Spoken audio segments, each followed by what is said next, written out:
in that at the very outset of this whole crisis, he was blaming other people. He was saying that the problems in our banks were all down to spivs and speculators.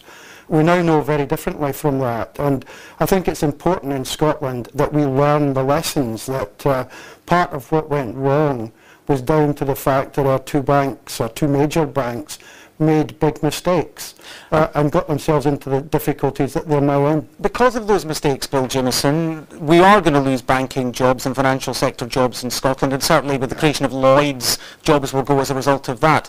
These are top-end jobs, and they're going to be replaced by potentially these jobs at Eshore, not to be disparaging of those, but maybe not in the same bracket. They are not in the same bracket, and I think anyone looking at that objectively would say that is the case.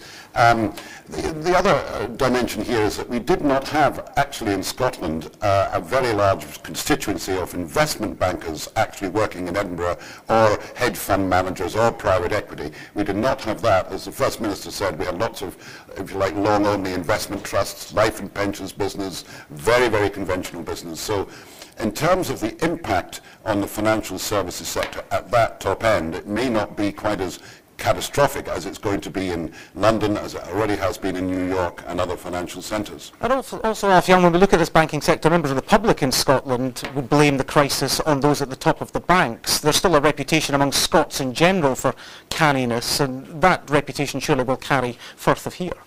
I think that's absolutely right, but I mean, we can't underestimate. I was speaking at lunch yesterday with some business people in Glasgow, and the attitude to banks and their dismay at how people at the top of our banks had behaved was palpable, and I think that's visible right across society here. So we really need to go through that self-analysis process of realising that there were people amidst us who made big mistakes. I don't take the Dominic Lawson line, which you indicated earlier, I mean, which was almost a racist point, that it was all down to Scots.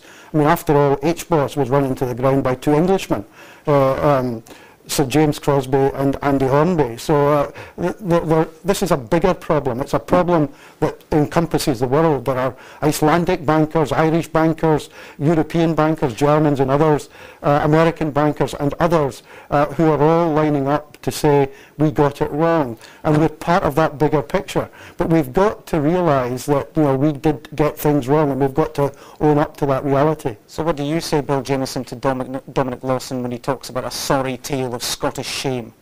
Well, I think when he mentioned the word Hibernia in the article, I really did think he had lost the plot. And as far as I know, Bradford, as in Bradford and Bingley, is not under Scottish jurisdiction, nor is Newcastle-based Northern Rock, nor were the hedge funds in London and private equity businesses in London, which have suffered, and nor Lehman Brothers in New York, though you never know what the First Minister's powers might extend to. But I think it's part of this trend we're seeing of the blame game, of trying to nail blame on one specific set of people. Well, sure, but you could argue that the Scots in the past were a little bit smug. We tended to blame many of the excesses on the southeast of England and on the city in particular, and actually it was going on under our own noses. That may well be true.